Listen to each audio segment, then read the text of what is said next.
maybe we can start by you telling us your name and degree. My name is Donohoe. I study a Bachelor of Arts, majoring in philosophy, and I'm in my 4th year of university, but I'm still slowly plodding my way through 2,000 and 3,000 level subjects. Relatable. What is your campaign name and colour? My campaign name is Grassroots, or that's the name of the brand that I'll be running on, and our colour is green. Great. And are there any sort of grassroots aligned political groupings contending the election that behind it in support of you? Yeah, so there's another group which is called Switch. It's affiliated with Grassroots, but not quite Grassroots. They'll be supporting me for president as well. And in addition, there are a number of other factions outside of the Switch Grassroots bubble that will be supporting me. Sure. And you were pre-selected by Grassroots. Yeah. I guess what sort of attributes did you have that your contender candidate didn't? So the other contender for president within the Grassroots faction was Jazz Breen, and I thought we both would have made really, really good candidates, and I think Jazz will make a really good candidate going forward. I think perhaps what the caucus saw in me were a few things. The first is I think they probably thought that I would be able to handle the admin side of the SRC pretty well. I have a background doing similar type of administrative stuff at a big school, managing a really big debating program. That was potentially appealing to people. I think people also thought that because of my debating background, I might be somewhat good at handling interviews and debates and the types of things that require the use of the English language. I think that maybe I'm disproving that right now, but that was maybe something that they saw. And I think perhaps an important thing was they thought that I would be able to bring the traditional activist element that that's really important to Grassroots' identity, but that I would also be able to do a good job of managing the kind of services and material benefits aspect of the election, which for the past few years has been something that we've been accused of not paying enough attention to. Sure. And how long have you been sort of considering this run for president? So I probably first really started to think that it was something I could do around the end of 2017 after Imogen Grant was successfully elected to the presidency. Prior to that, I'd not really seriously entertained the idea, and at one stage I was actually really close to quitting student politics altogether after the nominations were rejected. Last year I considered it briefly, but I thought Lara would be a far superior candidate, and then this year I was thinking about it towards the start of the year, but I only really seriously deliberated over it and firmly committed to it at the end of semester 1, around when the pre-selection process was beginning to heat up for Grassroots. But certainly it's something that's been in the back of my mind for a long time now. Sure. You haven't run for Grassroots pre-selection before? Not for president. Sure. I was pre-selected as our general secretary candidate last year for Rep Select, and the year before I unsuccessfully ran to be pre-selected as our general secretary candidate. And yeah, so how long have you been a member of Grassroots? I've been a member of Grassroots since May 2016, which was just after Courtney Thompson's USU campaign, but I had already been friends with and in conversations with people basically since the start of first year. Sure. And are you a member of a political party? This is going to sound really bad. I actually do not know, because I was actually a member of the Greens because it cost $5 and I wanted to vote in pre-selections. I'm pretty sure I'm not a member anymore, because at the end of last year I didn't renew my membership and I was removed from various Facebook groups, but I literally have never been to a branch meeting. But I still for some reason get the Lower North Shore Greens emails, so I just don't think they've taken me off the emailing list. But no, I'm at least my heart is not in any political party. Sure. You've obviously had a brief flirtation with salt in the past, something you've documented in an Honi article you wrote back in 2016. Why did you leave salt, and have your sort of politics and your perception of salt changed since then? So I guess two different questions. So firstly, why did I leave Socialist Alternative? A few reasons. Firstly, I began to question the organising model that they use. So they're a Trotskyist, Leninist, Cliffite organisation. They believe in a thing called democratic centralism. I won't explain that in much depth, but basically I just didn't think that the type of organising model that they use is ideal for the type of person that I am and the types of activities I wanted to engage in. Grassroots, by contrast, has a horizontal organising model, which I found a lot more appealing. I guess that kind of goes into the second thing, which is I think that I would not have been able to engage in a lot of the things that have made my university experience very valuable, like editing Honi or like doing debating, if I was still a member of Socialist Alternative. So there was a degree of kind of personal motivation. And then probably the third reason is I just have like some theoretical disagreements with like Cliffite Marxism, which I won't bore the listeners with, but just to give one example, I don't quite believe in total class reductionism of oppression. And all of those things kind of added up to make me think this is not quite the organisation for me. As for the second question, have my opinions on them changed? Well, my opinions on them have probably been three different eras of my opinion. The first was very fervent member. The second was very anti-socialist alternative, having left them. Now my position has matured quite significantly. I've seen a lot more of the work that they do on campus in particular, which is something I didn't see when I was a member because I wasn't at university yet, and I've seen that work is quite valuable. My position now is that I think the political situation is quite dire. I think that history shows no single organising model has worked. So I'm a bit of a pluralist. I think that various organising models are necessary. Socialist Alternative and Solidarity and Socialist Alliance work for some people who are especially committed. But I think groups like Grassroots and Switch also have a place for students who are a lot less committed. They perhaps have other sorts of responsibilities and projects that they need to juggle. And so I by no means think that Socialist Alternative are a bad presence on campus. I think it's good. I think they do really good work. Sure. I guess beyond Grassroots and your faction, can you maybe tell us a little bit more about your political background as it pertains to sort of campus politics? What other campaigns have you been involved in the past? Have you been involved in any federal election campaigns? So I've never been involved in a federal election campaign or a state election campaign. I, to be honest, don't find any of the major political parties very inspiring, and I don't really want to direct my energy towards that. I've been a member of I've like various campaigns on campus. So, like, to just name a few, like Books Not Bombs campaign that was organised last year by Lara and Lily Campbell, the ongoing divestment from fossil fuels campaign, I play a small role in that campaign. The climate strikes movement, again, a small role. I don't want to like say that I'm leading the vanguard or anything along those lines. I think that I've played a small, consistent role throughout a very large amount of campaigns, even going back to 2016, SCA campaign, the ongoing efforts of the Women's Collective to try to fight sexual harassment on campus. I've been involved in a lot of election campaigns. People would probably call me a hack, so I was involved in Courtney Thompson's election campaign, Georgia Mantle's, Imogen Grant's, Lara's, Myers, Ellie Stevenson, and now I'm doing my own campaign. But as for just kind of, I think there was kind of a theoretical element to the question as well. Look, I have anti-capitalist politics, and I think that universities offer an important avenue for expressing that type of politics, and there are enough issues affecting students that even if we localise our concerns to the campus, there is still an enormous amount for enormous room for progressive politics to play an important role. Sure. So what do you think the most important role of the SRC is?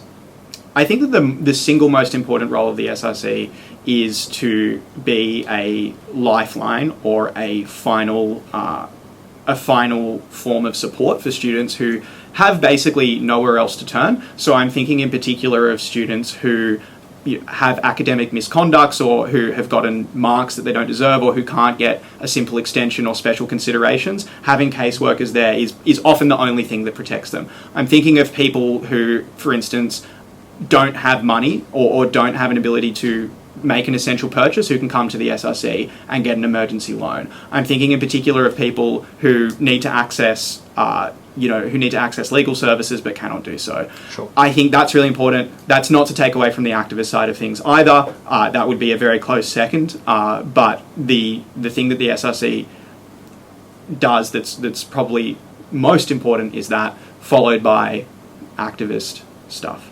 Sure. And given that role, do you think this year's presidency has sort of fulfilled that obligation to students in an adequate way?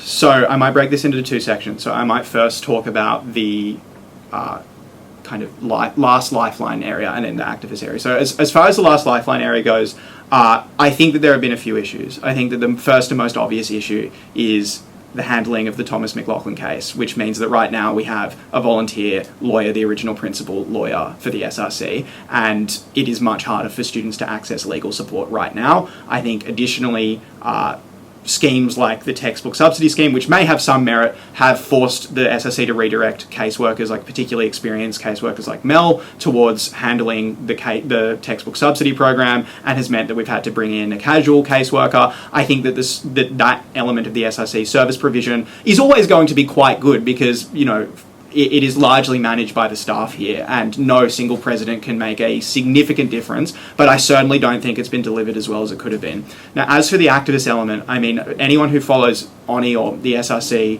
or just has a cursory understanding of the campus would know that this year there has not been as much activism as we've seen in previous years. I think that that's probably for a number of reasons. I think firstly, the president plays a pretty important role in setting the culture of the organisation, making people feel encouraged, making people feel like they can go to the executive with requests for funding. The second thing is we only got the budget last night. That has created an enormous amount of uncertainty and doubt for a lot of activist groups, so they have been unwilling or unable to engage in some of the projects that were probably pretty important to them because there has been a lot of uncertainty.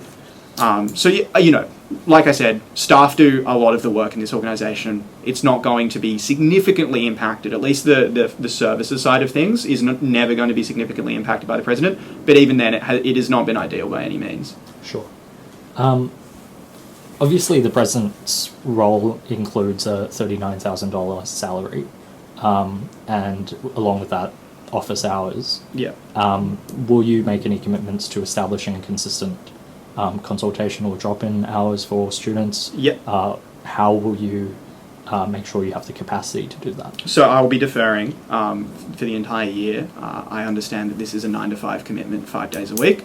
So I will be in the office very often. I quite like the SRC offices. They were basically my home last year, so that's not going to be an issue for me. One of my policies is to have set consultancy hours. Every president ever promises set consultancy hours. I think it's to some extent a logistical exercise. It's also to some extent a matter of making sure people are aware that there is consultancy hours and making sure that sort of stuff is publicised. I have separate policies that can probably deal with that, like daily stalls during the first few weeks of semester, promoting the SRC services. I'll be on those stalls if I need to be, and I will be happy to engage the student community in that way. But I think it's actually, as difficult as it seems to have been in the past to have set consultancy hours, it's really only as simple as saying, this is the time that I will be available, and then committing to that time. Sure. Obviously, beyond consultation hours, there's also, I think, a need for the president to improve their visibility as the figurehead of an organisation, but also as the figurehead for students. Yeah. What sort of measures will you take to improve the visibility of the SRC president on campus, beyond sort of just taking part in other sort of in collective events or in the SRC stores? Will you have any sort of standalone above and beyond that? So one thing that I want to do is I want to start working more closely, and to give Jackie credit, he's done this to some extent with CDS. I want to start working more closely with various international student groups. So, for example, the Korean Students Association, the Bangladeshi Society, SUMSA. There are a whole bunch of other groups on campus. One of my policies is I want to start having SRC organised and resourced workshops which deliver information on, how to deal with the police, how to deal with landlords, things like that. And I want those to be done not only by the SRC in English, but also in consultation with those groups in their preferred language. And I will happily attend those events. I think that the SRC Constitution gives provision for things like, for example, drinks and pizza and things like that. I don't want to do too many of those things, but I think that there's a small amount of that kind of outreach work that's important. I also think it's really important that we continue to go to satellite campuses and reach out to satellite campuses. The SRC has done some good work on that this year, although that tends to always be the case. I will make sure that instead of the vice president being the one that goes to Mallet Street or Cumberland campus, I will personally go. Like I said, I will be giving up university. I will be working 9 to 5, so I have plenty of time to do that. And I mean, I think a lot of the visibility of the president also just comes with visibility of the SRC. So all of the policies that apply there would also probably carry over as well. Sure. You've said that the political reality currently is quite dire. A lot of people would say that the accessibility to the SRC that students sort of general students' understanding of the SRC is contingent upon the SRC putting forward both a very clear services and sort of service offering, but also engaging in activities that a lot of students, the mass, can join into.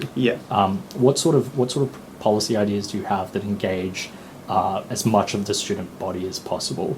Obviously, you said we're in a privileged university. A lot of your policies target disempowered students who are in vulnerable situations. What will you do about the mass of campus? Good question.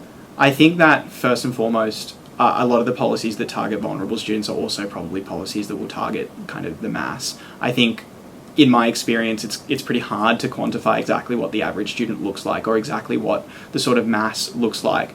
I think that I have a number of policies that, while perhaps not making people go, oh, the SRC is an important organisation I should get involved in, they will at least provide the service to that person. So a few of those policies are, I want to apply to set up a food closet based on a thing that UCLA have done, which would, I will try to get that through the SAF contestable pool. I think that's a project that the university might consider funding.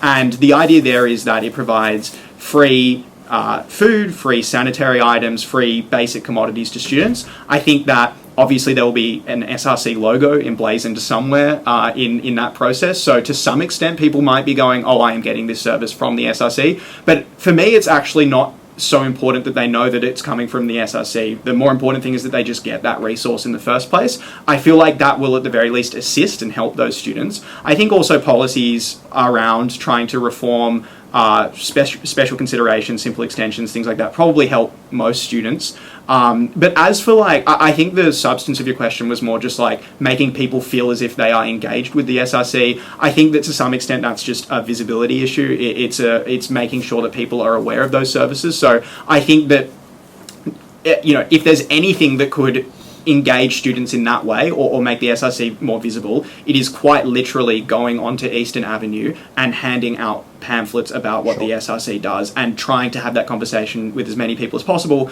It is probably the case that more people know who Socialist Alternative are than the SRC, simply because they encounter those stalls so often. So I think the sort of TLDR is making sure that people just have access to those services, even if they don't know it comes from the USU, and then also just general stuff around visibility should engage the vast majority of students. So you've mentioned previously that you've gained a lot of experience and knowledge of the SRC internally from being an Honi Soit editor, being involved in the SRC as an executive. I wanted to ask why you think, building from that pool of knowledge, what are the elements of the SRC that you think have been the most important achievements over the last 5 years? So over the last 5 years, I think, firstly, the ongoing work of the legal service. It was first established, I believe, in 2010, but I know lots of students who have taken advantage of that, students who have had student misconduct trials, and I think that's been really important.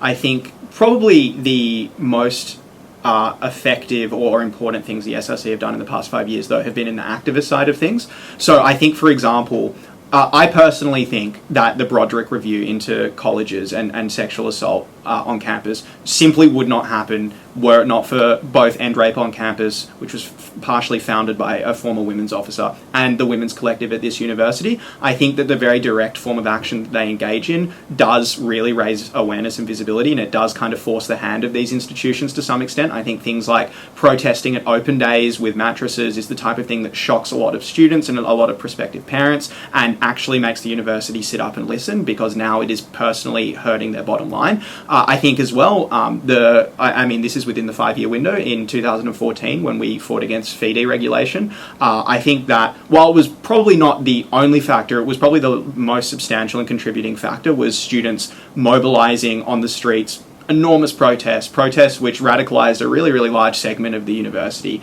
Protest numbers that I could only dream of at this point in time. And to give them credit, a big part of that was done by the EAG and Socialist Alternative as the education officers in that particular year. So I think that probably the most effective things the SRC has done have been in those on that front. But then, that is not to discredit or undermine the constant work of caseworkers, which every single day makes a difference to the lives of lots and lots of students on campus. Is there anything you'd like to add outside of that 5-year bracket? Maybe one particular achievement that you think overarchingly has been Within the 5 years? outside of the 5 years, or just one. If it would be just one, it's the introduction of the legal service in Yeah, 2010. Yeah. I want to return a little bit to your politics. What do you describe as your most left-leaning political view? And then on top of, as a contrast to that, what is your most right-leaning Wow. political view? I haven't had a question like that since I did a debating quiz in year 11.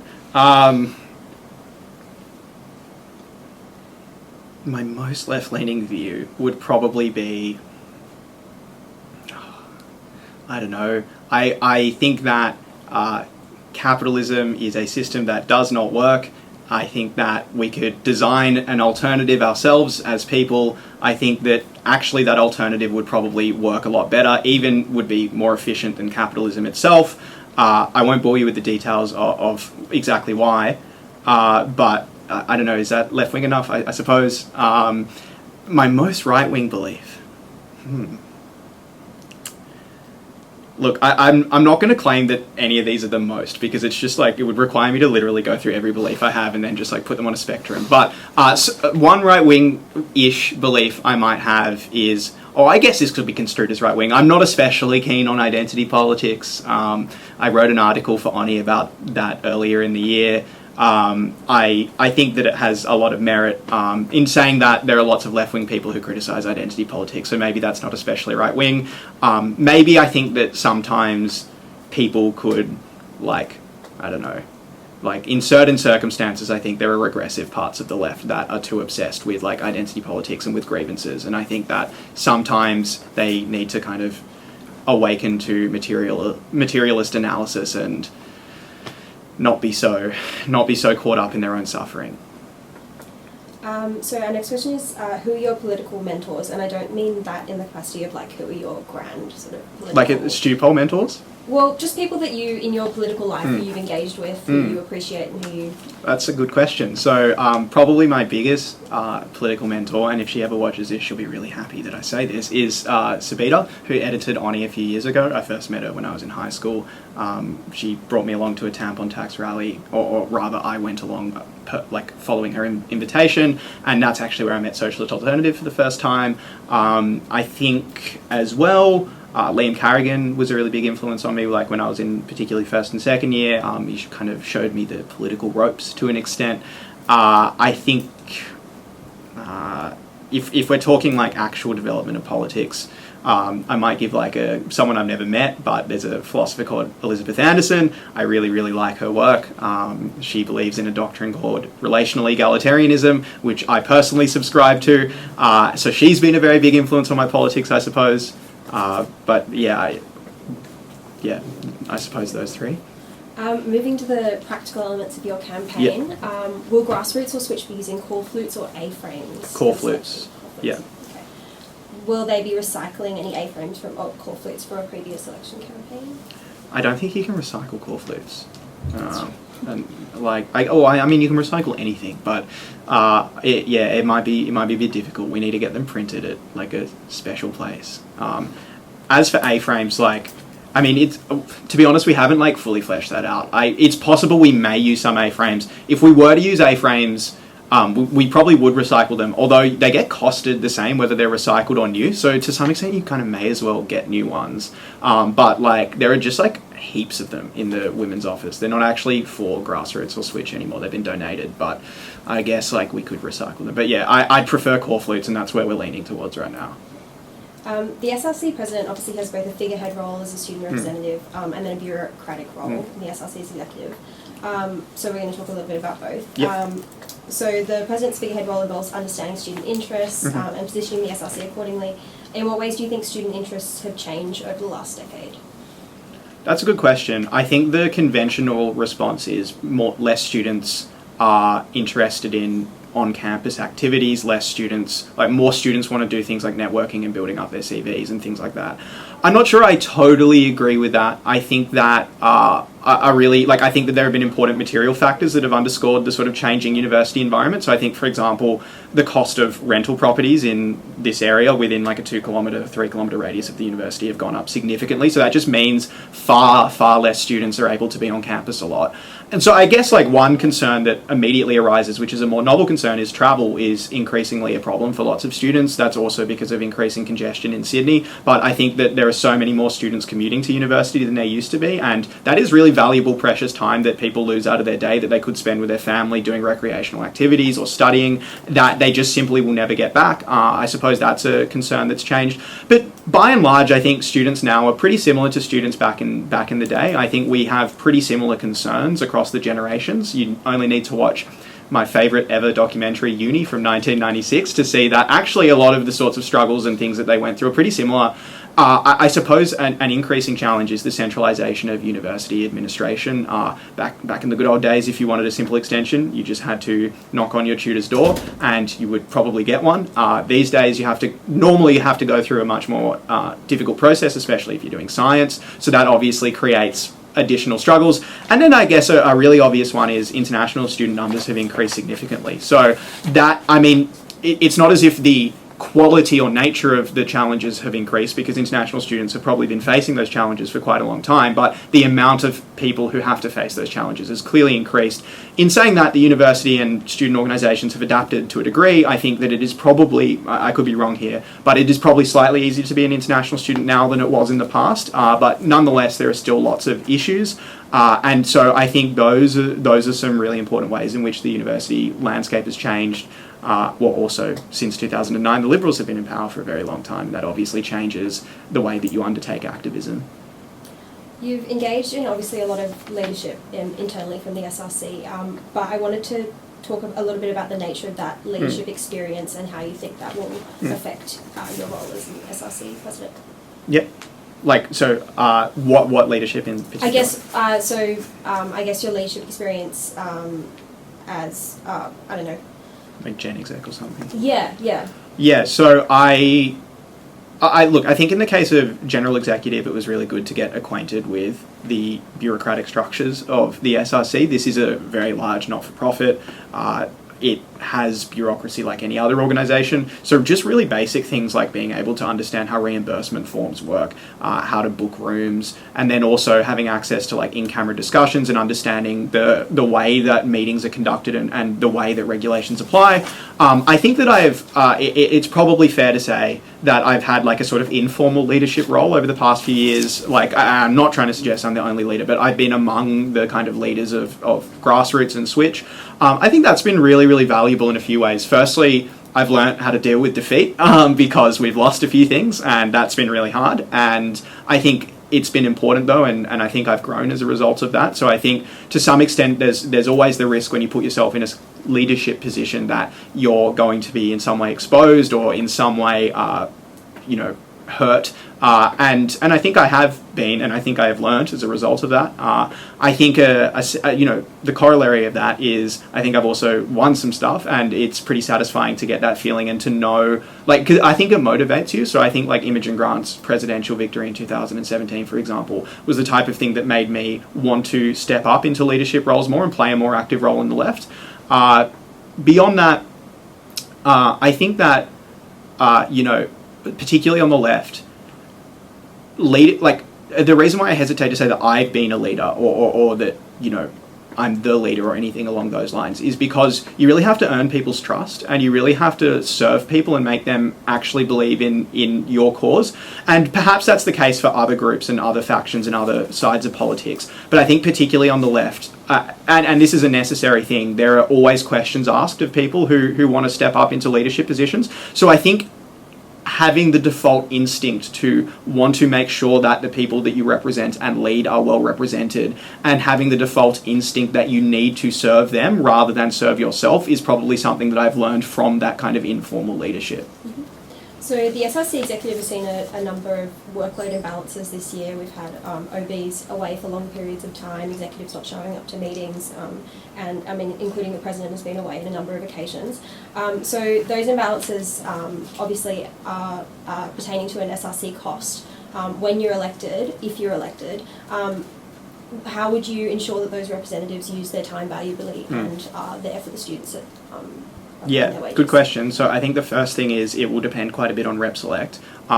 Obviously, my preference would be for as many people from grassroots and Switch who I have personal connections with to be part of the team, but I understand that the reality is that that's not possible. So I think a really important element, therefore, is having actual working and personal relationships with people, which are difficult to navigate because on the one hand, you want to have that rapport that is necessary for people wanting to turn up to meetings and people actually respecting your opinion. But then you also need to have the ability to head kick people in the instance where they are not cooperating or something along those lines or not turning up. I think that I've probably developed head kicking skills through managing elections and also editing Honi. I think that I've gotten pretty good at delegating tasks and making sure that people actually fulfill those tasks.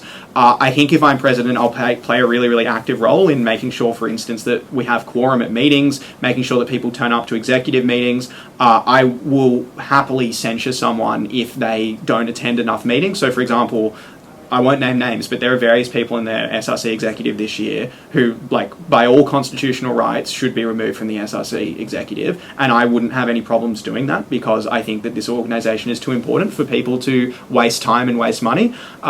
So I think in those ways I can probably help.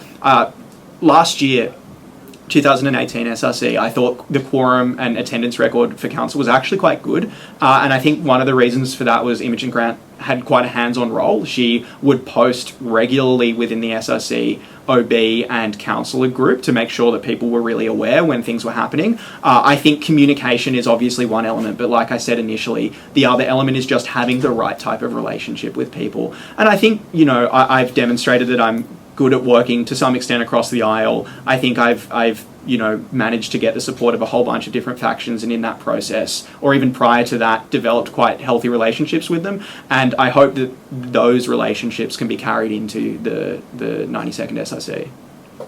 Following on from that, we've had previous presidential candidates who have promised reforms to the stipend system. This year we had the introduction of the VP stipend.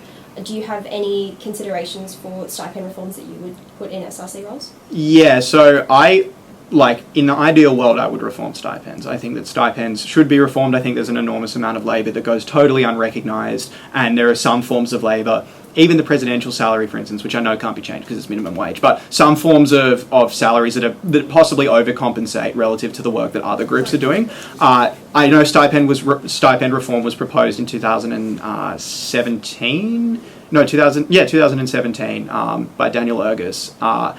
It's hard to achieve. There are a whole bunch of technical issues, like, for example, superannuation payments. So as soon as you start paying someone, the amount you have to pay them also increases because of the increase in superannuation stuff. In saying that, I have seen various models that have been used. Obviously, not every single OB would be paid. That would be ridiculous. But the bigger ones that involve a lot of hands-on work, like, for example, ethno-cultural and queer, currently unpaid, I would really like for those positions to be paid if I can make it happen. This year, we saw a massive increase in the SAF allocation. Obviously, part of that comes from the contestable pool and is predicated on certain projects being funded. But as soon as you get that additional funding for those particular projects, you obviously can reallocate money that was previously allocated towards those things elsewhere. I would very much like to investigate the possibility of stipend reform in those areas. I obviously think Honi editors should be paid more, but also I would kind of be annoyed if they were, because I would want back pay and would be really angry at them. But they absolutely deserve it. I think the other issue with stipend reform is making sure people actually do the work. So I think it's ANU, for example, they require you to, like, OBs that are paid to actually submit hours or like to verify that they've worked certain hours. I'm not quite sure whether that's the right model because, you know, the nature of the type of work that they do is not quite a 9-to-5 sort of thing. It could be like 40 hours of work across 2 days and then nothing for 2 weeks. I think, though, what's needed is, or it kind of connects to the initial question that you asked, or your previous question. What's needed is a president and an SRC that has the right type of culture so that people can be called out or held accountable or encouraged to make sure that they're doing that work. I think that once people start getting paid, if they're the right type of person, then they do feel a personal obligation to make sure that that work is done. And I think if you combine the pay, the right type of person, you know, holding them to account, and the right type of person in the job, you are much more likely to get those people actually doing the work. And I think stipend reform would be a really, really good way to recognise the work that actually already gets done and that we don't actually need to coerce people into doing. You've mentioned how you're going to further engage students and make the SRC more visible. How do you think the SRC currently alienates students? Or if it does?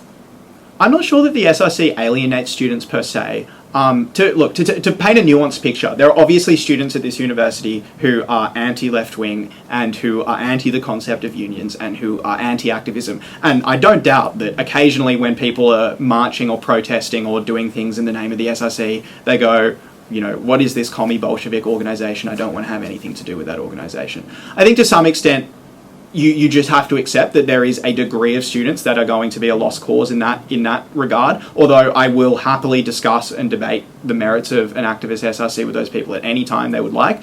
But beyond that, I don't think that the SRC has notoriety per se, like outside of that group.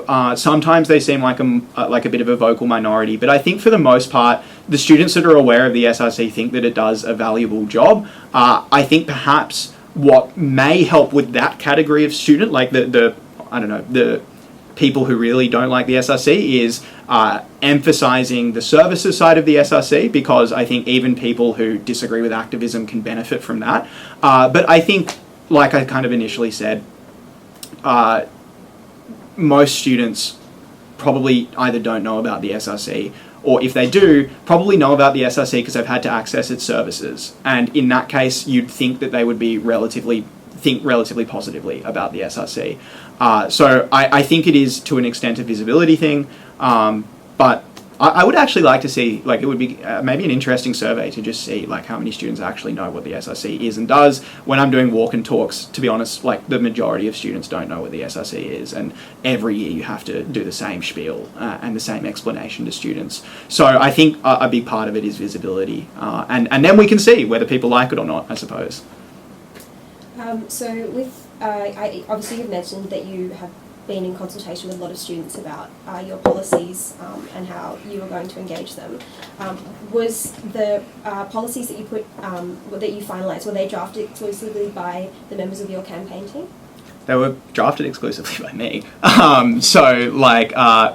Most of my the good thing about doing a pre-selection process for grassroots was that, like, I almost had to do a mini election. So I actually had to propose to them policies. The way I did a lot of it was, well, firstly, like, I've just been involved in the SRC for a lot of years, so I've just developed thoughts on what should happen through that period. I consulted pretty extensively with Nina Dillon-Britton, who was the General Secretary in 2018, sorry. She had some thoughts on the matter. I consulted policy statements from various, like, SRC campaigns, even non-grassroots and non-switch campaigns, to see if there were any good ideas. But for the most part, that was done by me. But, like, obviously other people in the faction know and occasionally provide input.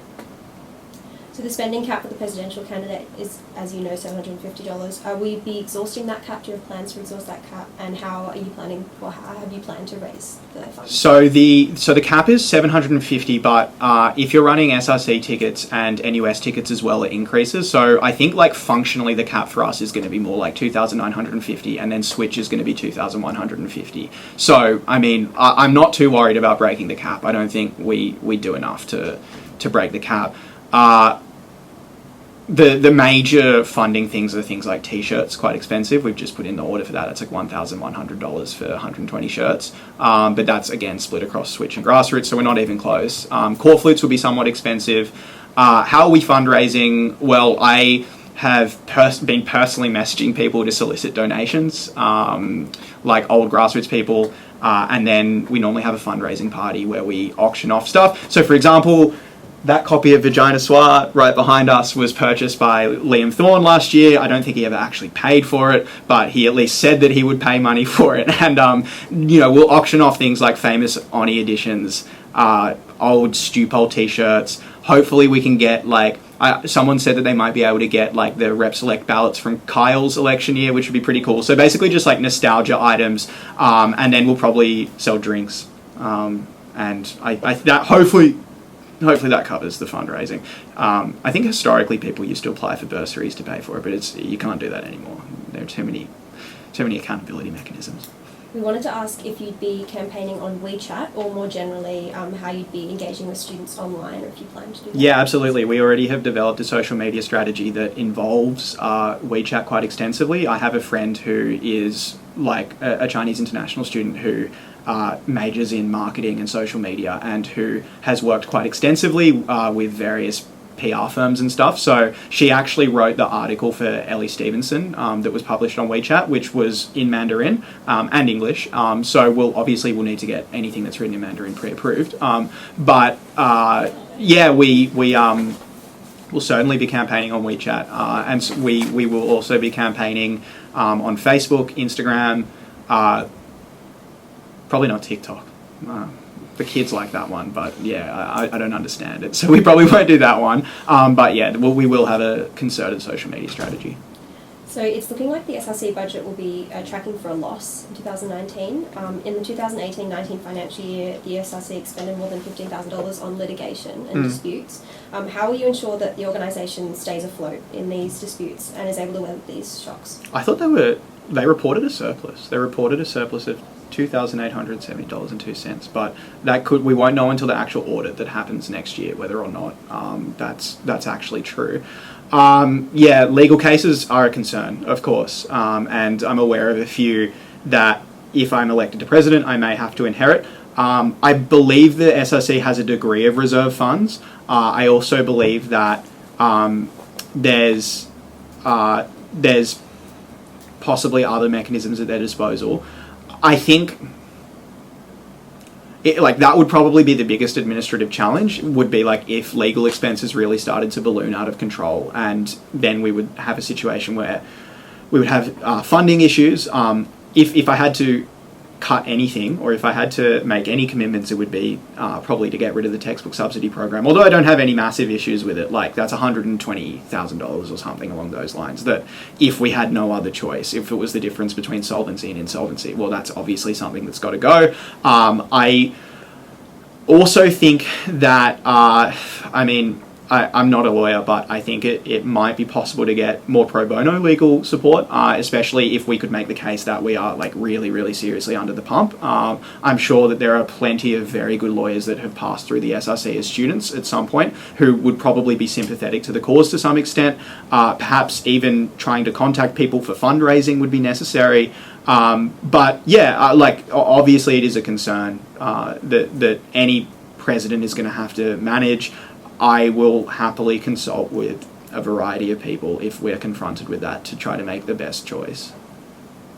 Sure. You've managed to secure the support of a whole array of Labour factions as part of this race. Can you talk us through sort of how you managed to bring them on side, given that you've had an antagonistic relationship with them in the past, and whether they had any role in sort of influencing the policy direction? So, definitely no policy influence. An important part of our agreement was that while we are all generally on board with the idea of running me for president, there are legitimate political differences between us, and we will not allow those to be obscured. As for how I got their support, I think probably a few things. So firstly, I think that the current SRC has been... I don't want to be too high modality here. It has been not an especially effective or good SRC. I think a lot of people have seen the work, or lack thereof, of a lot of office bearers from particular factions, and they have thought that that is not something that they would like to see replicated this year. I think they associate Grassroots and Switch ironically, with effective administration, because we have a lot of institutional experience within the SRC, and I think they found that rather appealing. I think second reason is because the Liberals are in power at the moment, and in a kind of environment where the choice was between myself or a Liberal, a lot of people, particularly Labor people, didn't want a Liberal person to be in power, because all it takes is for Scott Morrison to announce cuts to university funding or fee deregulation or something next year, and if we don't have a fighting president, or if we have a Liberal who's okay with that, then that's not only bad for students, but that also is bad for the Labor Party itself. So there's possibly a degree of incentive there. I think a third reason is, like, even though Labor, Unity and NLS are probably not as left-wing as Grassroots and Switch, they're also not as right-wing as Josie Jakovac and the element of the Liberal Party that she represents. And I think as soon as they pre-selected her, the case for supporting me became a lot easier, because I don't think that they wanted to be associated with someone with quite extreme racist or radical views on certain issues. I think a fourth reason is maybe like just right place, right time. I think NLS Sure. Unity didn't have the capacity to run their own presidential candidate this year for the first time since like 1992, I'm pretty sure. Yeah. And so as a result, that obviously creates a good opportunity for like our faction, because we had lots of people that were willing and able to run for the presidency. And then I think just the final reason is just obviously politicking. So just like making deals and making sure that we're all kind of on board with it and everyone gets something out of it, or at least feels that they're getting something out of it. We don't want people to feel like their efforts are being, Sure. squandered or something along those lines. Sure. In the interest of time, it's Yeah. probably best from here on in if you can keep your answers Okay. to I less than apologise 2 for minutes. rambling. Sure. Yeah, that's fine. Earlier, well, just then, you said Josie Jakovac has racist beliefs. Can you back those up? Yeah, so last year, after the Soccer World Cup, she posted a Facebook status that said, "Congratulations to Frafrica," which was a reference to France defeating Croatia, her home country, and having lots of Africans in the team. She then doubled down in both the comment section and chat. She is the editor of the Sydney Tory, and so she has for the masthead of or there's like a statement on the Sydney Tory website which goes through all of the different things that she believes, and one of the important pillars of her belief system is the belief in Western civilization. And I won't pass this off as a verbatim quote, but essentially something along the lines of Western civilization is very good. I mean, there's a world where that's not a racist take, but in a broader context, I think there's probably an interpretation of that as being fairly Eurocentric and fairly Euro supremacist. Sure. Let's talk about SAF for a bit. So obviously figures came in last night, so figures which I haven't completely looked over. But in general, do you think the allocation of SAF amongst student organisations is being equitable in the No, past? absolutely not. Do you think it's going to change? I hope that it changes now that SUZF is an incorporated entity, that I'm going to push really hard if I get elected. I think that SUZF as an organisation that charges membership fees and then even more exorbitant membership fees if you want to access a gym or a pool, which also has camps and people constantly renting their facilities, is an organisation that clearly can sustain itself without the support of SAF. I was actually disappointed that it wasn't amalgamated as a professional arm of the university. I thought that made the most sense.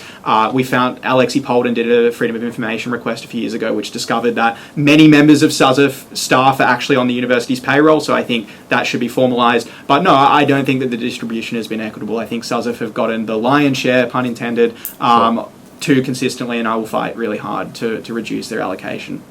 One of the changes that we've seen this year is as the university's concern has increased amid sort of like very negative student experience outcomes. It's been more interested in pouring money into student organisations. Yeah.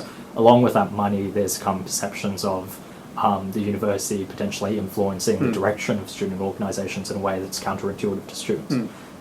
We saw earlier in the year the USU collaborated with the university on a contract cheating crackdown. What sort of tone and approach will you take to negotiating with the university for student interests? So I think what's become clear throughout this year's SAF negotiation process is that Pip Patterson and the people that oversee it really value detail in proposals. So they really value a detailed breakdown of what you want to actually spend that money on. I will not allow the university to dictate what we spend money on. I think that the way, like by definition, the way that the process works is that we go to them with what we would like them to fund. I think that obviously if funding comes your way, which has strings attached to it, I actually, like for the life of me, actually cannot think of what that might be in the context of the SRC. But if that were to come along, that's obviously a difficult situation that you find yourself in as a president, because you're essentially given a binary choice between more money or less money but better services, or a better experience for students. I think that as much as possible, I'll try to push back on whatever the university's demands for the ways in which we spend money might be. But if really faced with the choice, if the university says, you either take this funding and spend it on, for example, textbook subsidies or something like that, or not. If I didn't think that the thing was valuable, and if I thought that it would actually undermine the SRC, well, it's a basic cost-benefit analysis, right? Like, I would just weigh up the amount of money that we're getting against, like, the potential costs, like, non-monetary costs of the thing, and I would reject it in the instance where it was clear that the cost, in terms of other things, was higher than the expected benefit. Sure. There's obviously a bit of a information asymmetry between the SRC and the university, in the sense that the university can claim to use student figures, focus groups, data it's collected. In the past, the SRC has really struggled to sort of put forward a counterclaim backed up with those sort of statistics. That's changed a little bit this year when the SRC hired two sort of full-time, part-time policy researchers. They were hired last year. Will you continue those sort of part-time researcher roles? Yes. How will you fund them? So they're being funded. So my understanding is, so they were first instituted last year, and then Neve was explaining the budget situation. Basically, they were not costed into the budget last year, although the SRC had the money for them. So the expenditure has only been recorded this year, but that also includes the expenditure for last year on research assistance. It's something along those lines. I don't think that there will be any issues with continuing to find the funding. I think the increase in SAF of like close to $300,000 this year clearly gives us a bit of wriggle room to be able to do that kind of stuff. I think that they obviously do have play a really valuable role in being able to in giving us more information and more statistics to help bolster our arguments, and I would love to continue employing them. I think Rafi and Alvin are really good at the role that they're doing, and if possible, it would be great to continue employing them. Sure. With that earlier question, I meant Rafi and Alvin had started working this year. Right. Okay. But the funding had come through for them last year. Yeah. Right. Yeah. We might just need to pause because we've got to get the Oni quiz so we're going to look at sort of more policy, personal elements now. So both you and your rival candidate have pledged to fight student hunger. She, just to brief you, she's suggested that she'll introduce fortnightly food drives, and she's also said she'll pressure the USU to drop the food prices on campus. So how do you think your policies are superior? Okay, well, firstly, if Josie wants the USU to drop food prices, she should run for the USU. I think that there are a few things that I want to do. The first thing is, I think I mentioned this earlier in the interview, but at UCLA, they have established a food closet.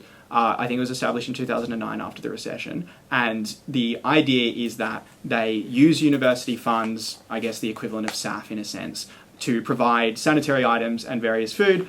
I will go to the university and argue for that as a project to be funded in the SAF contestable pool. I think that if we had to reallocate money from anywhere, the obvious place to reallocate it, given that the portfolio is food, would be the USU. I believe the food cooperative is shutting down or is no longer going to be in existence. That frees up a tiny amount of funding, but also it frees up a lot of expertise and a lot of personnel who might be able to transfer across into the food closet program. I think it's interesting Josie wants a food drive, because the food closet program would also allow donations of money or of commodities. That's actually, UCLA largely relies on donations. Another really important thing that I want to do is I want to set up a program whereby we collect unused food from the USU, a bit like Oz Harvest, if you're familiar with Oz Harvest, and we distribute that every night in Victoria Park to homeless people and university students. I think that we could cooperate with the Waste Fighters Society which is a USU club, in order to help with that. So look, I think that the benefit that she gets from a fortnightly food drive could just be aggregated across a constant food closet, which would provide access to food for students that don't normally have that. So there have been many attempts by previous presidential candidates and tickets to introduce a dedicated sexual assault lawyer. Obviously, the prospect of paying a full-time wage that can't be guaranteed on a year-to-year basis has been one of the deterrents of this promise. What would you do differently to implement this time around? So the reason why a sexual harassment officer a specialist lawyer wasn't implemented in 2017, there are some misconceptions about what happened. The President and executive wanted to do it, but one of the solicitors did not want a third lawyer introduced and asked instead for them to receive training in sexual assault law. So they asked for professional development to be able to do that. That lawyer has since left. Actually, both of the lawyers that were around then have since left. So the first thing to say is, we obviously have a once-in-a-generation opportunity to hire a new lawyer, and you would just prefer someone that has that background already, so it wouldn't actually be an additional cost. In the event that it was an additional cost, I think this year they've spent, it's almost $250,000 when you combine the cost of a part-time lawyer. So, I mean, I don't know what the going rate for solicitors is, but and I obviously don't have access to the internal financials. It's possible you could fund 3 lawyers on that, I think at least. And the other issue that they had was actually where you would house the lawyer. They investigated various spaces. They were considering breaking the women's room in half. I think there were some WH&S concerns about that. I would continue to investigate it, and honestly, I'd be happy to cut the president's office. I think it's way too big. It doesn't need to be that big. All you need is a desk and a printer. I would happily cut that if it meant that we got an additional lawyer who specialises in sexual harassment and assault. When it comes to increasing funding for the SRC collective specifically, would your position be to increase funding for the women's department? And if the autonomously pre-selected women's office were rolled again, would you still support an increase of funding for that? So I would do what was done this year by the general secretaries. I don't know if you saw, but the sexual harassment portfolio actually got significantly more funding than the women's portfolio did this year. And I think if the current SRC regime is willing to do that, then I would also be very willing to do that. So on paper, it would look like a cut to year on year. It wouldn't be a cut because it would just be doing the same thing as this year. But between 2018 and 2020, it would appear as if the long-term trend is that the women's budget has been cut, but actually the aggregate budget, when factoring in sexual harassment officers, would actually be increased. I think in the event that neither the women's officers or sexual harassment officers are pre-selected or I don't know, I guess the thing that's underpinning this is left wing. In that event, if the way the budgets work is they need to come to me and say, this is what I am going to spend money on. I know if activists come to me and say, I'm going to spend money on these types of things, I have an idea of what that means, and it's a lot easier for me to fund those things. If the non-pre-selected or non-left-wing people were to come to me and have specific projects that I thought were important for the SRC to fund, then I would have no problem increasing their net funding overall. But I will foreshadow that by saying I can't exactly imagine what those things would be, and I would probably be a little bit skeptical, but ultimately open to doing so. Sure. The issues with the legal service sort of go obviously beyond student demand and sort of those issues, but there's also a bit of a governance failure, as seen this year in the breakdown of the relationship between the SRC and really both lawyers. Yeah. What sort of steps will you take to sort of remedy that relationship? Is it as simple as really just approaching it with greater tact? That's one element of it. I just want to say that I do actually have experience in managing workplace disputes. So in my non-Stupol work, I actually, I don't employ them specifically, but I manage over 30 staff members, which is actually more staff members than here. And I've had a lot of interactions of varying quality, both myself and them, and interpersonally. So I think that I have a degree of experience at handling these types of things. The next thing to say is I'm obviously 22 years old. I'm not going to pretend that I have all of the answers to complex industrial relations disputes. I would very happily consult with people with more experience in the SRC for their thoughts. But like you said, my priority would be de-escalation as much as possible. I think the situation that we've found ourselves in this year is totally untenable and hopefully not something that continue. I'm pretty sure enterprise bargaining agreements are up for renegotiation next year, so there will have to be a degree of work done there. But I think at the end of the day, prioritizing de-escalation and really just trying to understand the like get to the bottom of people's grievances is I think really important. It's really important to have a good rapport. I can almost certainly guarantee that there is no staff member with whom I would have a worse rapport than does Jackie with Thomas McLaughlin, for example. But, you know, who knows what could come my way. Like I said, I would be very happy to be consultative and to make sure that things don't escalate. Sure. You talked a little bit about the SRC being plagued by what you call partisan mismanagement. Can you go into detail about what that means? Yeah, so I mean, I think the first thing is the amount of time that it took for budgets to be delivered this year was pretty unacceptable. It's not only their fault, but a lot of responsibility lies on the shoulders of the people who are running the SRC at the moment. The ways in which that has been partisan is like Environment Collective, Women's Collective, Quack, a whole bunch of other departments have gone to them asking for funding, sometimes been rejected, sometimes had the amount of funding that they wanted reduced, or just generally not having very much clarity. Now, obviously, I have no access to the conversations that happen between Liberal people and the current regime, or Panda people in the current regime. But given how easily it seems they've been able to organise things like pizza days, international student engagement days, collaborations with CDS, it seems like it has been a lot easier for people on that side of politics to be able to get what they want than for people on the other side of politics. I think the mismanagement goes beyond that. What we were just talking about with Thomas McLaughlin, I think, is a glaring case of corporate mismanagement. I think anyone would think that going to the Fair Work Commission and potentially being sued for defamation is not a great situation. I think rolling the collectives is, in a narrow sense, mismanagement. It's at least not consistent with the history of this organisation, and it was clearly partisan, and it has clearly led to, I think, a slightly worse SRC overall. On the topic of international student Opal card concessions, you've promised, well, in the past you've definitely supported that movement, but that movement hasn't really been resolved in any tangible or material way. Beyond that, you also don't seem to have many specific policies targeted at international students. Will your presidency support international students in any other ways? And if you can talk us through that. Yeah, sure. So the policy statement that was submitted to Honi is a very abridged version of my total policy statement. The full thing will be available on like the Facebook and Wechat page and stuff. There are lots of things. Firstly, just with concession Opal card campaign, I think you're broadly right.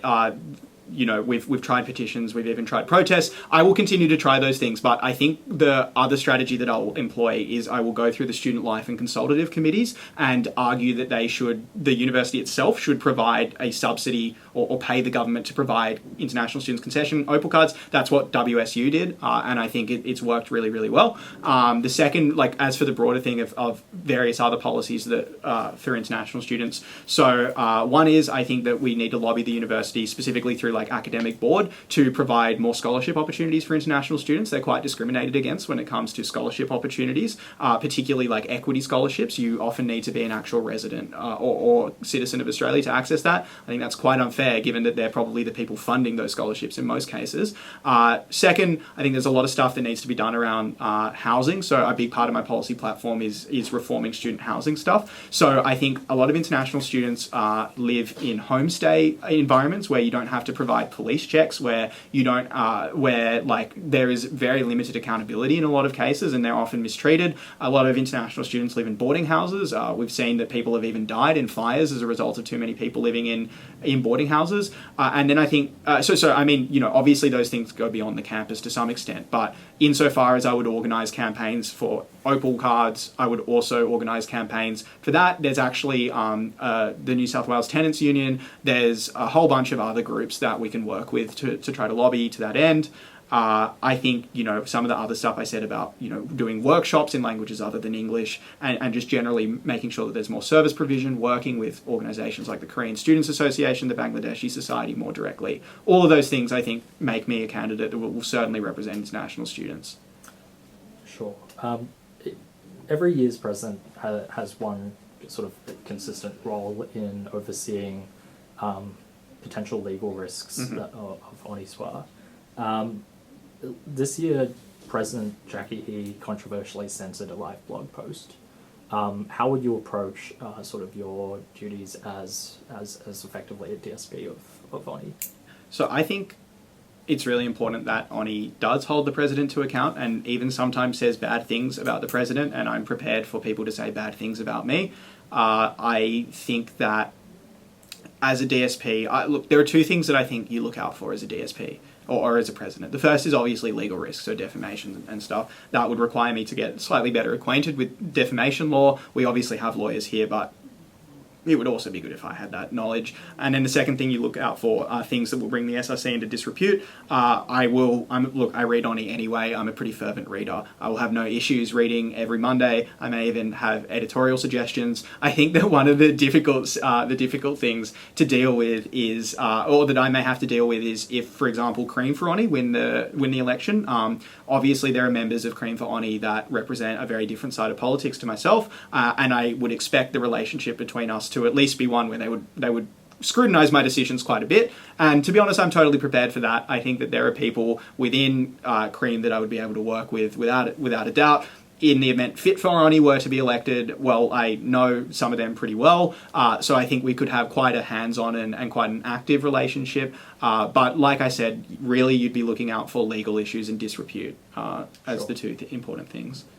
This year, one of our front covers triggered some controversy. The cover depicted Cardinal George Pell being hung. Would you have attempted to stop that cover from going to print? No. Sure. And I say that as someone who went to a Catholic school for 13 years and has a cousin who's a Jesuit priest and who is friends with multiple Jesuit priests. I think that even in the event I were to find it offensive, it is not my role to personally determine what is offensive and is not offensive. And I think that at the end of the day, Honi Soit is entitled to free speech, and they should be able to express even very gruesome images like that. Well, some have said that the cover Incited is a breach of the Crimes Act, in that it incites violence on the basis of religion. If those concerns were raised to you by a student group on campus, how would you go about dealing with those concerns? So I guess it would depend on whether it was raised before the article or the newspaper has gone to print and after. If it's after, well, the cat's out of the bag to some extent at that point. I think you just have to start engaging in harm minimization strategies then. If it was the former, I would seek legal advice to just like make sure because all I'm concerned about there is not the moral argument. I'm just concerned about like the legal risk that it could pose and the financial risk that could therefore pose downstream. So what I would just need is legal assurance as to whether or not it is likely to incite violence. I think in that particular case, you guys received advice that it probably wouldn't or wouldn't count towards that. So I thought, like, if I was in that situation and I got that advice, then certainly I would have been happy to publish it. Just back in relation to the DSP question, the DSP system is obviously quite imperfect. It elects students who have political agendas and often have a very direct interest in passing information from Honi down to more senior members of a faction before a paper goes to print. We saw that in a week this year when a DSP reported an article to a person named in it. Do you think systemic reform is needed to ensure there's a more clear sort of legal risk process from the DSP position, or how will you approach those? Yeah, look, that is an interesting question. I'm pretty sure 5 out of the 6 DSPs are conflicted off right now. So the other issue is just like they're ineffective. I think the Director of Student Publications role was never designed to do what it is currently doing. They were actually originally the publishers of Honi. There was one Director of Student Publications. I think somewhere along the line, they ran out of things for the DSPs to do. So they said, you guys have to come in and start reading Honi and make sure things are covered. I think that there are some strategies we can implement to try to avoid the risk of leaking. The first thing is, to some extent, Honi have to bear some of the burden of watching over the DSPs and making sure that they don't do things. I obviously understand better than most people that that's difficult on a Monday morning. You may not even have people in the office sometimes. But I think the Honi team itself needs to make sure they step up to monitor that, to make sure they're not doing it. In the incident you referred to, you guys fortunately did catch it. Too late, admittedly, but you were able to see it. I think more vigilance from the Honi team would be really good. I think that, to be totally honest, the DSPs are somewhat redundant. unless they are very good law students, they're not really going to be able to offer like any advice that like the lawyers themselves can't offer, and obviously the president's seeing it as well. But whether I would get rid of the DSPs is probably another question. That's a hard regulatory battle. I think, to be honest, we don't gain that much from them. We also don't lose that much from them, and we can probably minimise the risks to an extent. Sure. General council meetings this year have sort of suffered from a trend of... General council? As in the general council. Oh, I see. Yeah. Local sense. Yeah. Council meetings this year have suffered from lapses in quorum to sort of meetings ending before an acknowledgement of country is even given. Some blame the sort of left bloc for pulling quorum in some of those instances. What do you have to say about that? So first and foremost, I think that part of the challenge of navigating a majority in the SRC and part of the challenge of being an SRC administrator is making sure that people are there, and also making sure that people, while they may not agree with what you're proposing, that people at least feel like they've been extensively consulted and they feel like the process has been transparent and fair. A big reason why there has been a lot of quorum pulling is because in the process of trying to pass these regulations, there's very minimal consultation, at least compared to previous years when things like regulation change have been attempted. Interestingly, this year has been not like if you compare it with other years when people have tried to implement reg reform, the same thing happens. Like almost every year that they try to implement regs, there are obviously some groups that are not especially keen on it. I think the left bloc, I don't think that the left bloc bears a significant amount of blame. I think just as much blame should be placed at the hands of the people who didn't really consult with them. I think that like the left bloc being angry about things is probably a constant that you could have predicted, especially given the way people had behaved and reacted to the administration earlier in the year. And I thought they needed to show a lot more tact in trying to engage with things. But also they have the majority. Like it's on them to actually make sure that their councillors turn up, and they have not been. And I think that's actually pretty pathetic, to tell you the truth. And if I'm in power and if we happen to have a majority, for the reasons that I gave earlier about working more hands-on, I will make sure that every single time councillors are there, unless they have a very valid excuse. And I think, lastly, it's just worth mentioning that like last night, the people who weren't there were the Libs and Panda. And I think that perhaps you guys may have done the stats on council attendance, but I actually think that our councillors have attended like actually quite well, and that a lot of the time the reason that we're in quorum is because other groups have not been able to bring enough numbers. So in the instance that you were, say, the president of a hung council, and there were opponents in that council that were pulling to pull quorum that weren't showing up to meetings or that were preventing the regulations from going forward, what would you do in that situation? So I would try to work with them pretty extensively and try to understand their concerns. I think that as much as I would not like to have to, compromise is obviously a necessary part of forming majorities and forming workable groups. In that instance, as president, really all I can do, like it's not like I have coercive power or anything along those lines. Like all I can really do is, alter to some extent the things that they find objectionable, obviously within reason and obviously without compromising on what I believe in, and then trying to encourage them to get involved. Maybe that's by having a good rapport with them, maybe that's by being more hands-on. I even have thought about maybe we offer free dinner at SRC meetings. That might encourage people to come. We certainly are allowed to spend money on alcohol and food per the Constitution. That could help incentivize things. I think this year's SRC has been, I guess, like particularly aggressive. In my experience, most SRC meetings are dull and boring 90% of the time. Perhaps we'll see a return to that sort of SRC council this year. I'm hoping that we can resolutely defeat the Liberals, and I think if we do, that will, that will certainly ensure that there's a slightly more peaceful and workable SRC. A general question pertaining to the SRC budget. Yeah. In the instance that there was a reduction because of a staff allocation, reduction of a staff allocation from the uni, where would you take 50k from? So, just like to clarify, I actually don't think the university can significantly reduce the staff allocation. I'm pretty sure you get all of the base amount plus inflation every year. If I did have to cut $50,000, I think there are a few things. So, firstly, I would probably seriously reconsider the textbook subsidy program. I think it's a bit...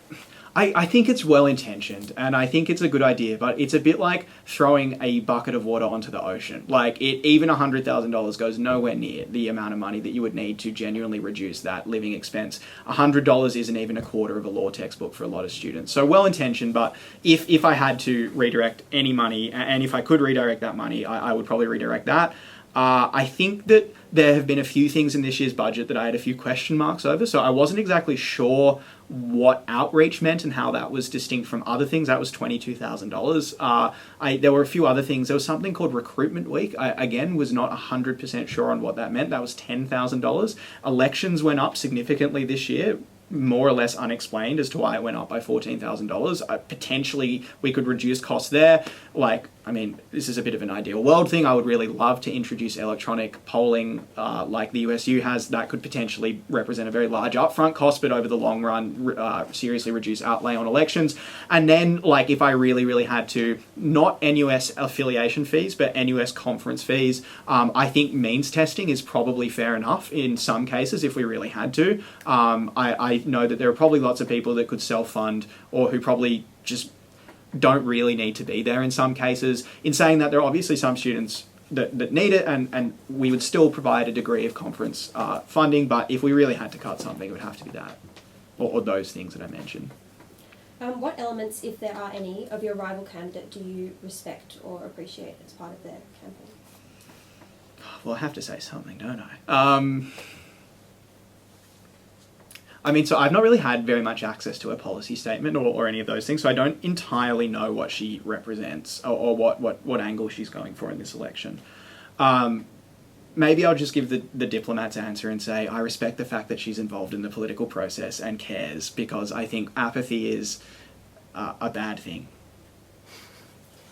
Great. On to some recent sort of campus happenings. There's obviously been relative upsurge of xenophobia on campus. Yeah. At the same time, there's been a lot of protests against the Chinese government. Some of those protests have ended in confrontations, both here and in other states. How would you sort of reconcile the interests of those two students treating that as a sort of case study where you have two student communities that are very much divided on a political issue?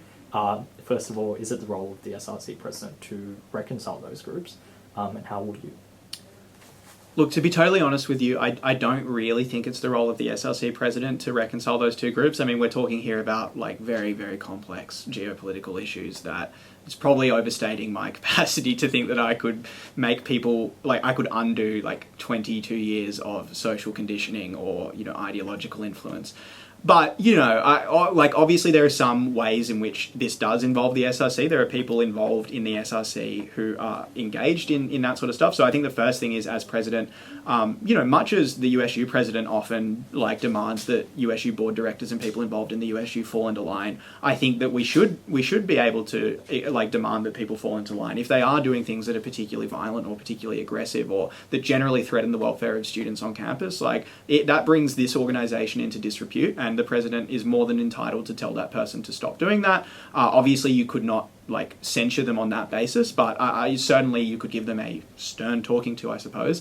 I think beyond that, I think that ACAR in particular plays a really important role, as does the International Student Collective, although it's defunct / no one really knows what's happening with it at the moment. But I think that those two organisations do some really important work at a more kind of grassroots level in just trying to engage people. I think another important thing is just who is running the protests and the type of narrative that is promulgated at these rallies or in these instances. So the SRC has nothing to do with the Hong Kong solidarity rally that's been happening. But suppose that a political group on campus came and said, we want to do a rally in solidarity with Hong Kong. Well, I would put a whole bunch of conditions on their ability to get funding, and equally if someone came to me and said like we want to do a pro-China rally, again I would put a lot of conditions on the types of things that they're allowed to say, the types of funding that or like in exchange for funding or in exchange for promotion or support within the SRC. But you know, it's obviously a very complex issue, and I'm not going to pretend that I have serious answers. You've said in your policy statement that the special consideration system at the moment is unfair. What do you think is unfair about it, and what are the steps that you would take to make it fair? I think there are probably two elements of it which are unfair. So the first is the process itself is an incredibly arduous process, particularly for students who are already undergoing a lot of really stressful stuff. It can be really, really hard. You're very rarely met with a sympathetic ear. You're normally met with people who kind of proceed from a premise that you are lying to them and want to try to catch you out. I think that requires quite intense cultural changes. And then I think that also feeds into broader worries about the restructuring of the university and the increasing centralisation, the lack of specificity and personalisation in support services. And then the second problem is just like, even once you get through the process, often it's just incredibly uncharitable. I know someone who, for example, their mother died, and they said, they said my grandmother died, and they said that they needed to produce a copy of an obituary to prove that person had actually died, and that person died in a very rural and remote part of Queensland, I believe, and didn't have an obituary, so they were not able to receive special considerations as a result of that. You see all kinds of horror stories in UC Rant, so I think they just need to be more sympathetic. I think that actually, to tell you the truth, at a much more macro level, I think the way that we approach late penalties and the way that we approach deadline submission at this university probably needs some reconsideration. A lot of universities in Europe, particularly in the Netherlands, for example, have a totally different approach to assignment deadlines, which I won't go into, but which is probably something that would be worth considering. As for how we reform that, the president sits on various academic committees, so I think the one that would be relevant to this particular area would be either the Undergraduate Studies Committee or the Academic Standards or Policy and Standards Committee. I think that as much as it's just important, and I think this goes unstated quite a lot, but I think it's important that you have the right person in that room making the right arguments to people, because I think a lot of people are fundamentally quite reasonable, and if you're able to make the argument that this is an unfair system and you can propose serious ways in which it could be improved, I think that people will be receptive to it in a lot of cases. You're part of a faction that opposed a slew of regulatory changes this year. As those changes proposed implementing voting booths at ABS and the home building. And obviously grassroots opposed that and was criticised, the opposition of those changes was criticised as a form of voter suppression. I guess how can students at ABS or on the home side, so even students at the new social sciences building, how can they trust a presidential candidate who in the past has voted against has voted for making it harder for them to vote?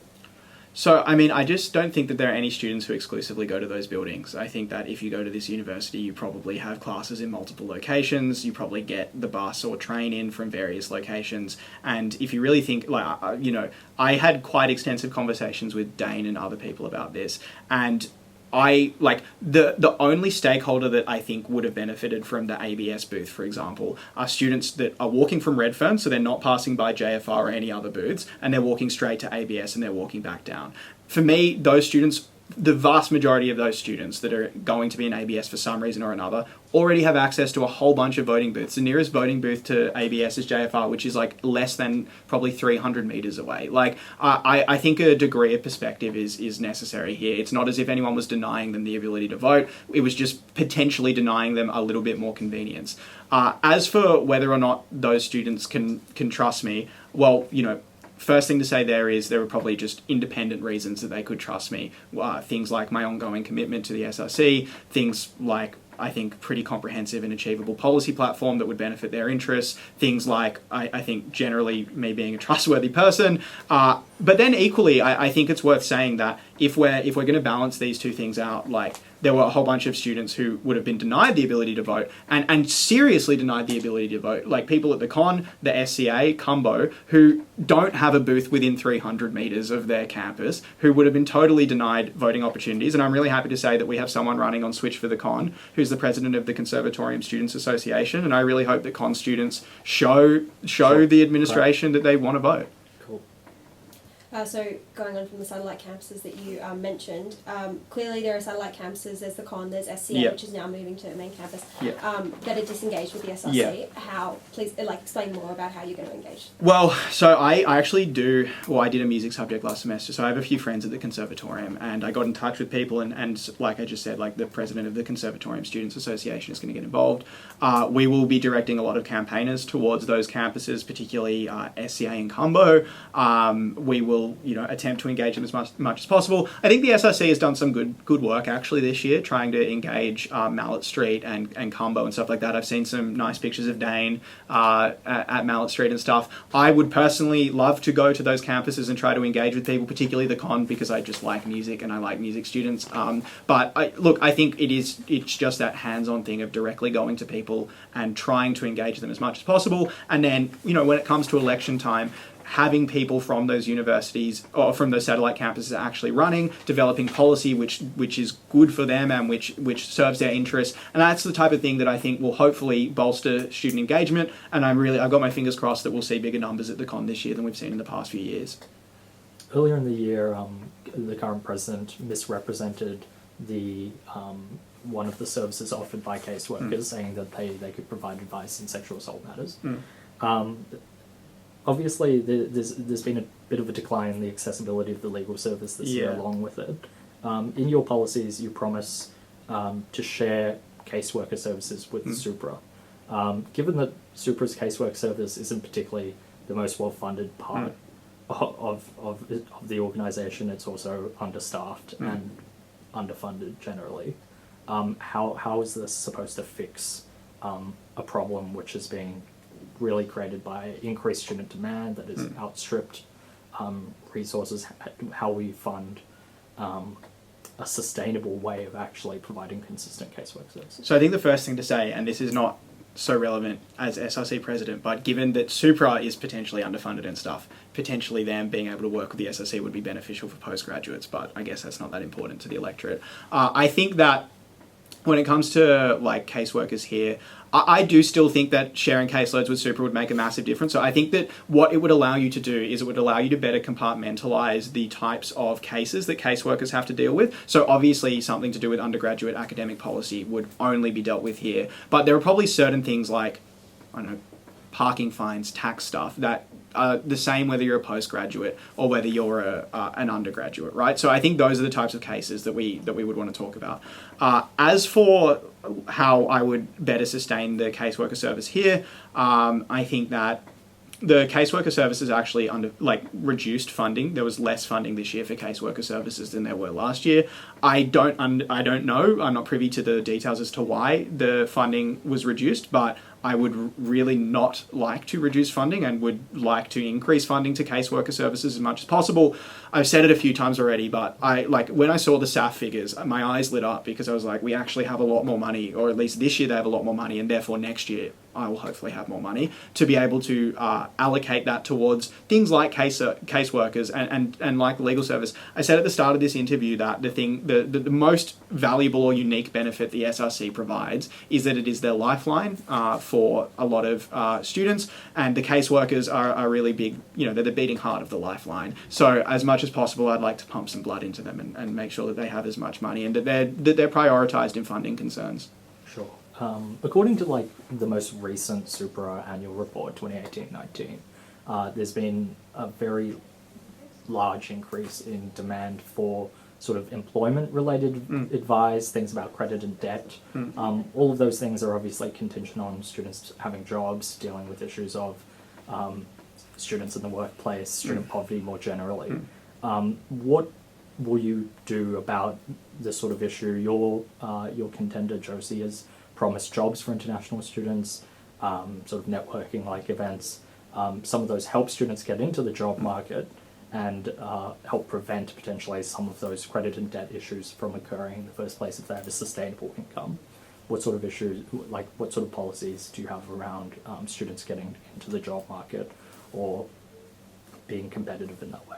I just think the first thing to say is that a lot of the services that we're talking about, things like, when it comes to making students more competitive in the job market, there are already so many societies on campus that provide all kinds of professional development and networking opportunities to people. It is very, very unclear to me why the SRC has to duplicate something that is already provided, given that we have scarce funding and given that we have a few unique things that only we can do and that we should probably prioritise. So if other people can do it, as much as possible, we should let them do it. They have the specialisation and expertise.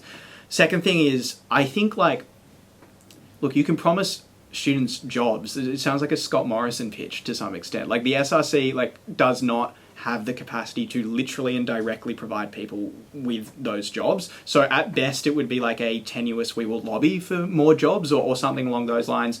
I think that the USU should employ more students. I think the USU does employ a lot of students. And if I was running for the USU, I would probably argue that the USU should do more along those lines. But look, generally speaking, I think that the problems that you're hinting at, credit problems, income problems, those are very, very massive issues that speak to the very heart of what I believe to be problems with the broader capitalist system in Australia in 2019. And something that I haven't been talking about, I think, enough in this interview is the important role that activism plays, because Josie and other people can, try to put band-aids here and there, but what we really need in order to address this issue at its roots is deep structural change. And deep structural change only comes about through activist work. It only comes about through protest and rallies. It would be great if that was not true, but it is true. And as a result of that, I think that I can commit quite uniquely towards combating those things. I'm obviously not going to promise to get rid of capitalism, because that is, people have been promising that for years and not succeeding. But I think that if we are putting that type of pressure on, we are more likely to achieve success. It's a collective action problem to some extent. So the more people that we can engage in those campaigns and the more universities we can engage in those campaigns, the better. But like I initially said, networking, job allocation is not really something the SRC specialises in, and I'm not sure whether we should reform ourselves to start concerning ourselves with that, given other people can handle it. Yeah, I think we'll leave it at that. Okay, sorry for taking up so much of your time. That's okay. Thanks, Liam.